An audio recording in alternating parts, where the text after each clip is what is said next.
okay. So sir हुआ तो हुआ था, कॉपी भी कर लिया था, वहां पे नहीं कुछ किया ठीक है, था। कोई बात नहीं, कोई बात, that's fine, no problem. The actually sometime we think to understand in a different way. That's not a problem. So let me finish what I want to finish. Then we can talk about the quiz actually. So what we have, we were talking in the morning class that we were talking this for Benchry. So I am just focusing on the derivation part now. This part we already did. So you are doing energy balance at the pipe inlet, and this is at point 2 throat only, that Venturi part, Venturi throat. This is Venturi inlet. So based on that in the morning class, we got this is P1 minus P2 thing, delta P from energy balance. Then we apply the continuity in mass balance. We got another equation for velocity in terms of B2. Now from equation 1 and 2, we got the equation for delta P in this particular format. So after doing this, you got your velocity expression from this way. Now you have here delta P. So delta P you can substitute in terms of uh, density and height. So I would show you this also. How would it come? Now you can also do it, but still I thought I should show you. So your beta is given this actually, in the reduction actually is the throat ratio to diameter of throat to the diameter of the pipe. So this is your beta actually. So theoretical flow rate, because so far we have not considered here any loss, reductions and all this, nothing we have considered. So whatever flow rate from this equations would be calculated would be the theoretical flow rate. So for that expression is that. Actual flow rate slightly lesser than that, because you are having some the losses in energy, practically losses in delta P actually. So to compensate those part, you have put here bench discharge coefficient. So practically discharge coefficient is actually or the ratio of actual flow rate upon theoretical flow rate. That's called discharge coefficient of Venturi, or let's say orifice something. So this would be your actual flow rate. So in case of Venturi, your discharge coefficient is 0.98 or 0.99 if it is good Venturi. Now, how to calculate this delta P? So this we have talked about already in our fluid statics chapter. So let's say point 1 is the inlet of the pipe or venturi, and point 2 for time being, consider it as a throat. Here, because diameters are not same, so I could not find the better figure than this. So this is your throat and this is your pipe inlet. So for that, you are just interested now, how would I find the P1 minus P2? So I would start at point 2 and I want to reach somewhere, somehow to point 2 only. So this P1, then from point 1 to till this particular point, you have density of fluid rho 1 which is flowing in the pipeline. So that is your rho 1 G A plus H. This is A and this much is H. So you are coming practically this much down only. So this part came here. Then you are moving horizontally, no change. Now you want to move upside here by H distance. So rho 2 GH. Now again you are going to fluid 1. So this is rho 1 G into A equal to P2. So by balancing that, you will get P1 minus P2 equal to rho 2 minus rho 1 GH. So if you want to write, let's say in terms of fluid or manometer fluid, so for 2 is just a manometer, and rho F is just a flowing fluid only. So you can write this expression in this way also. So delta P is P1 minus P2, which is the rho manometer minus rho fluid, G into delta H. So that need to be substituted at that particular place, and G will be get cancel only. So here I just wrote rho. Either you can write rho F, density of flowing fluid, or rho, both are same thing. This is 100% sure all the time. It is rho of manometer fluid, whatever you are flowing in the manometer. Sometimes you can have oil manometer, sometimes you have mercury manometer. So generally the mercury, in your lab you have the mercury manometer. Some of the book you will find here 12.6 because the mercury density is 13.6, water density is 1, so they are already subtracting it. So they are just putting 12.6. So don't get confused with that answer also. Okay? Hello? Yes, sir. So that's fine. So after that, what you have, we talked about all this particular part here. So this, all these part, I shown you all these graph from various journals. These only emphasize that you should precisely use your flow meters on the conditions on which they are expected to work. You cannot abruptly use for anything.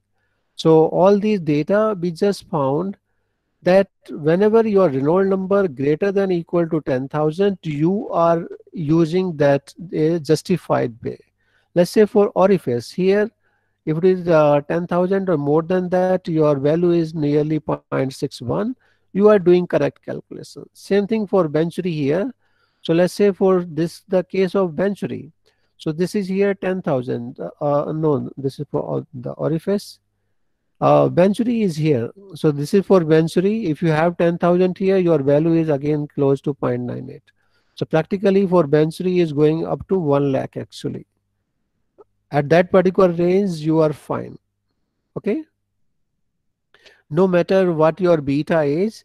So irrespective to beta, so let's say this is RE value, you're the Renault number. And this is how your different values of betas are concerned. So at 500, all of them are predicting nearly same value of discharge coefficient. See 0.8, 0.8, 0.8. But as you will go to higher the Renault number here, after that there is no change here. So from 10,000 onwards, you have nearly 0.96, 0.96 for all cases. So a safer side you always have to have the Renault number is greater than 10,000. Okay. So this is what we talked in the morning also. Same thing for orifice also. Orifice data also predict the same thing. So this part we did. So let me now one more flow meter is called rotameter, which is the area meter.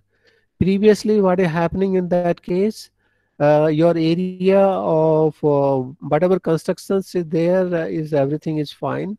Only thing you have just created some sort of change in cross section so that your pressure drop can be measured, and from using your Bernoulli equations you just derive the formula of flow rate. Is that fine?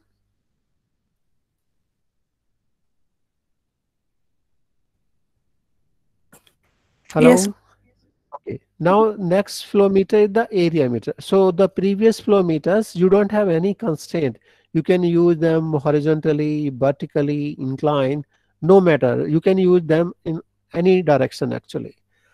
The another meter is actually your rotameter here. Here. So rotameter, what you have here, you have a smaller diameter section here and bigger diameter section here, and it is continuously tapered. So you see from this side, this is a float.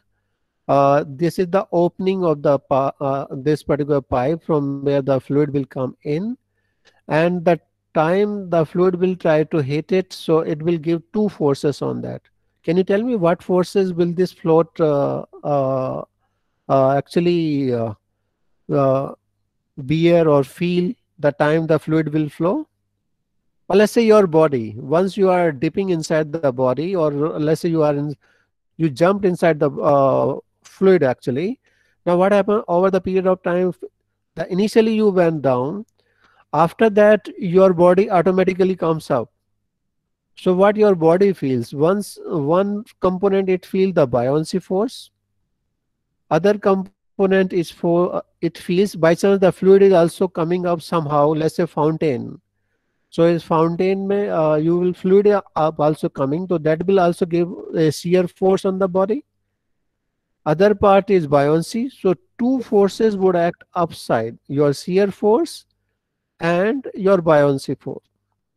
And your body weight always act downward. So same thing would happen for this particular float. Its float weight would always act downward, and buoyancy and the shear force would act upward. And when these two would be balanced, that is the condition that this float will be stick to a particular point. How would it be balanced? Float weight is fixed. So what can you change to adjust its calibration that let's say for 10-meter cube flow rate, I want flow rate at this particular position. So how can I balance it? I can just change somehow velocity, because the shear force is the only component and the drag force which is balancing it. So drag force is also the function of velocity. Shear force is also the function of velocity. Okay. Yes. So have you seen this in your lab? So this type of casing are there. This is made up of transparent glass actually. And this is how you have the float here, and this is your tube, the transparent one here, this one. Yes, sir. It moves in that way. So let's see here. So what you have here, so this is the diameter of that, I mean the diagram of that. So drag force acts upward, your buoyancy acts upward, and net gravitational force, or let's say your body weight, which acts downward. So if you can balance these two, you will find expression of flow rate actually. Okay. So I did for that. So this drag force is being balanced by its body weight, and this is the buoyancy force actually. Buoyancy force is the nothing but equal to the weight of liquid displaced, correct?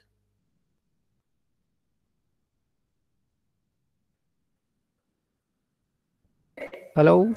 Yes. So Hello, sir. drag force is being calculated by this. This is just a drag coefficient, and this is rho b square by 2 multiplied by projected area. So every body has some projected area, and this acts on the circumference of that. So by chance you have a float, so this would become just like a circle. So its area would be just that pi d square only. Okay. Pi d square by 4 only. So that is the circumference on which this velocity would act actually. So this is the drag force. These component you already know. This is actually the volume of the float, density of the float. The material most of the time is made up of stainless steel. You can have a quartz material also, glass material also, which could be inert to your flowing fluid. By chance, let's say you have a corrosive fluid, so you can have a glass material, but glass is very fragile. So the suddenly turning of the flow, it will just hit the bottom part, it will get damaged. So you will have a stainless steel part only. Now, by the substituting their expression, you will get your expression for velocity. Velocity would come from here. Now Q is the nothing but how much flow rate is going. So you know the velocity now. You know the diameter of the outer tube. You know the diameter of the float here. So you know the diameter corresponding to this point, because diameter of this tube is not constant across the length. So here you have the different diameter, here different, and here different. So here you would have some diameter at this particular height. This is the diameter of the float. So the difference of this passing would be the area for flow of the fluid only. So therefore, I am calculating same thing here. Diameter of tube at that particular point minus diameter of float. So I will calculate this. So now I can also calculate that how my diameter is changing with respect to height. Means let's say here I have some diameter, and this diameter is the such that this float should completely close it. The time this float would rest here, it means no flow is going out. It means my entire tube is being covered by this particular float. So here the diameter of float and diameter of tubes are same. So I want, and this you can say the linear change in the diameter. It's not an exponential change something. So you diameter of tube would be a linear function of diameter of float dia only. So therefore I considered here this tube diameter is considered as the diameter of the float, a multiplication factor of the slope which I don't know, so maybe some value, and height. So at particular height I just multiply by this factor. I can calculate the what should be my the diameter at this particular point. So by calculating this, now this particular part, let's this the slope is generally a very low value, nearly zero point 0.1 or 0.01. So a square of that is being the neglected because that this total term would become very low. So I just got this d square of tube minus d square of float. I'm just getting 2d of float into ah only. So from here, I can just put this expression in this flow rate. So flow rate is coming pi by 2 u max d float a into h. So rest of the things are constant here. So I can just say that flow rate is directly proportional to the height of the float. So you might have seen in case of the rotameter here, you have the marking here. Gradual markings are the there in your the lab there. So you have there in flow rate in lph, liter per hour something. Have you seen those marking there? Rotameter देखा है lab में?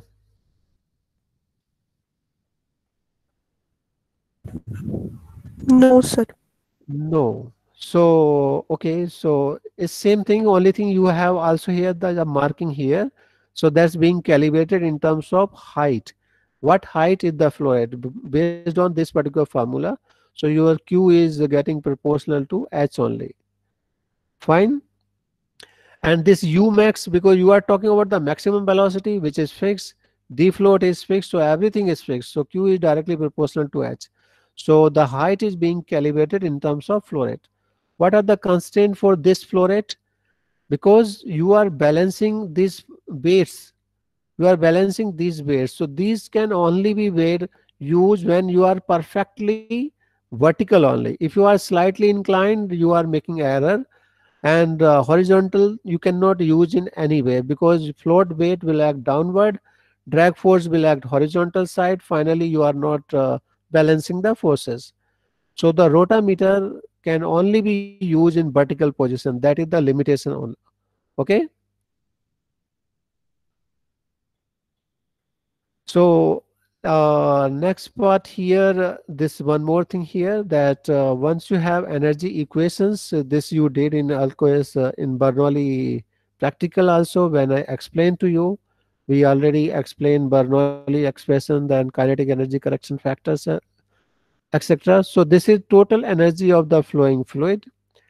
Now there are the various component to that. So P is called static pressure, rho b square by 2 is called dynamic pressure, or that comes from kinetic energy of the fluid, and rho gh is called, this rho gz is called hydrostatic pressure. So these are the some components that need to be considered in this energy balance.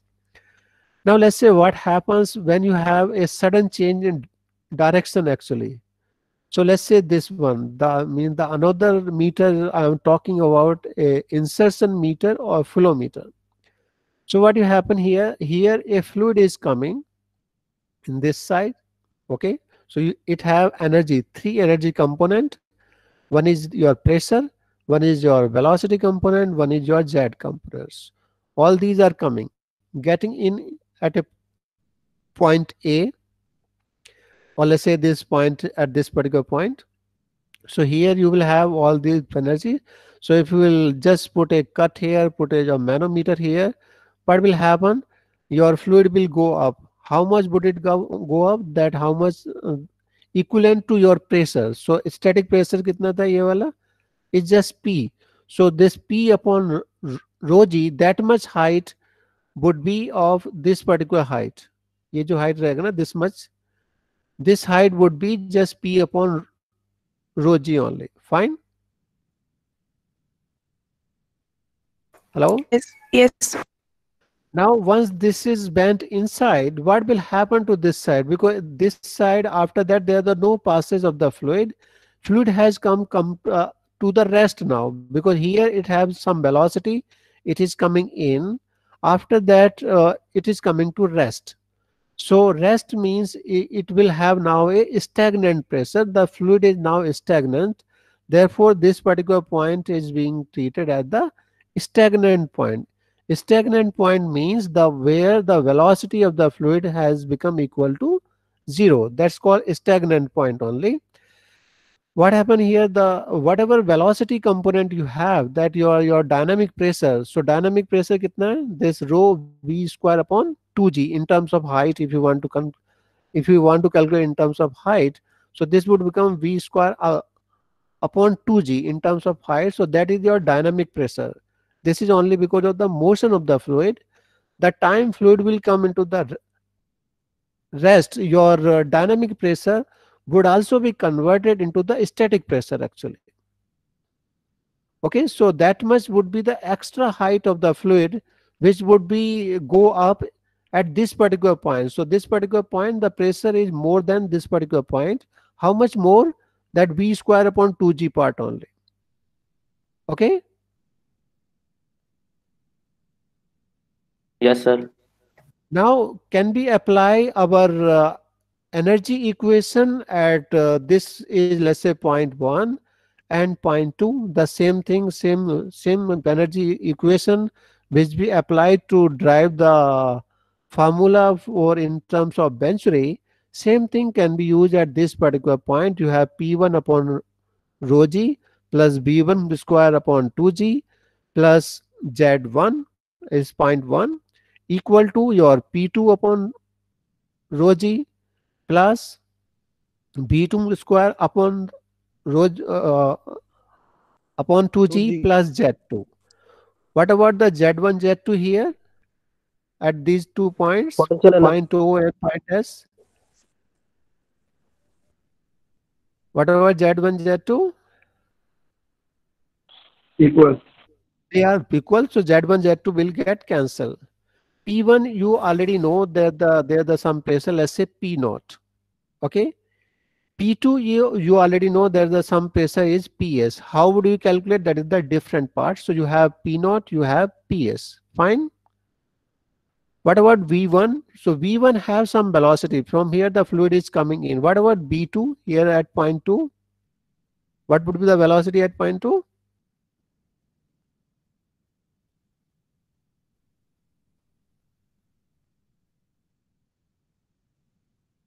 What would be the velocity at point 2? 0.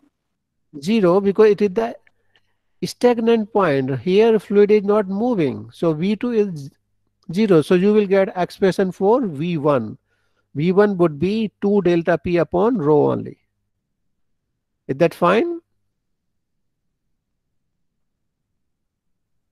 Yes, sir. Now from this figure, we can also calculate how much is PS minus P naught. So you know the expression of PS is rho P upon the rho g plus B square upon 2g. This is your PS. P naught is from here, that P upon rho g. If you will calculate the difference of these two, you will just get V square upon 2g, right? Which is in terms of height. If you want to calculate just in terms of height, it is this much height only, h. Okay. Yes, sir. So this is has come here. So generally in case of the pitot tube, you will just see this picture only, not this. This is just to elaborate you. Generally you will find this picture. So this is this particular height, practically this height only. This is this h. So pitot tube directly insert karke you can just now this particular pitot tube is making arrangement in the such a way that this can be moved vertically up and down. So you can calculate velocity at any point inside the pipe or inside the flow. You can move this up and down. So every position you can get a different value of h. By putting in this expression, you will get your velocity. Okay. Yes, sir. So this is the pitot tube which is being used to measure the point velocity. Fine.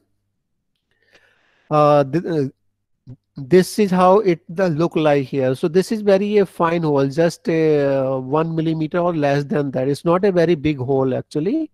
From here the fluid went inside. Then you have a band here, and this is the another type of figure that can be shown.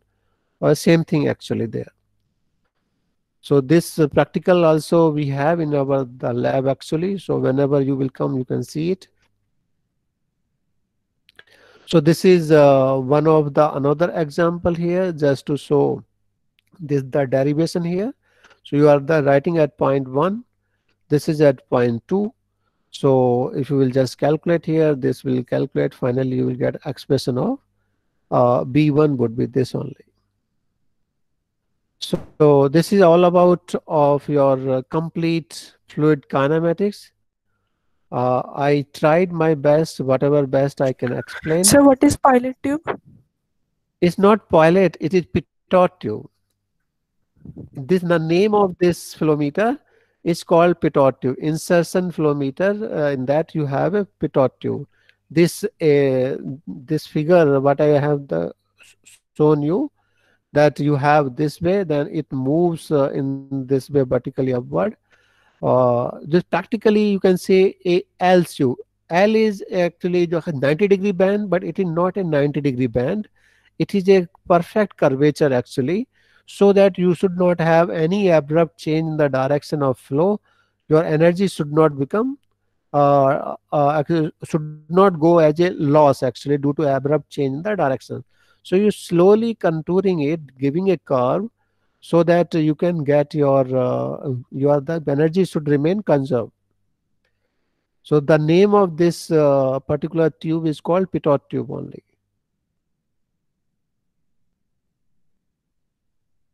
Is that fine?